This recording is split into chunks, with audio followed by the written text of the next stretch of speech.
I'm Madam Rita, and I'm going to show you the different models we have at Jodan College of Technology, School of Medical, Health and Social Sciences. So over here we have the female model, which has the female genitalia and also the female reproductive system. And we have our baby. It can be used for delivery of a baby.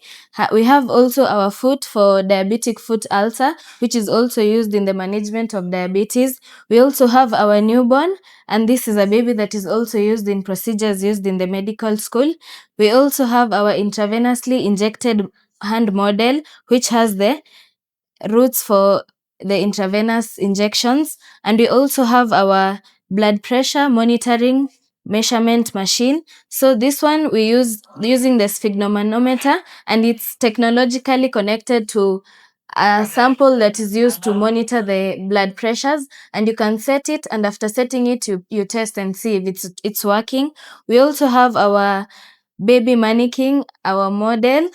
For this one we use for the pediatric assessments and also for assessment of a baby and also procedures for the baby. The venipuncture hand model is used for IV fluid monitoring and also fluid therapy. As you can see, it has our veins, so it's very visible and it's good for our students in training. We also have our newborn, our advanced newborn mannequin, and this model can be used for cord care. As you can see, we have our umbilicus, and we also have the nasogastric tube insertion, and you can monitor if it's in the stomach using this.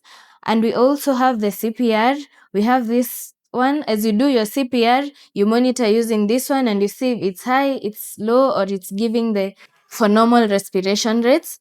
So at Jodan College, we have all these mannequins that are effective for our students, and they can use them in their training, and it's best for practice. You're all welcome to Jodan College of Technology, School of Medical, Health and Social Sciences.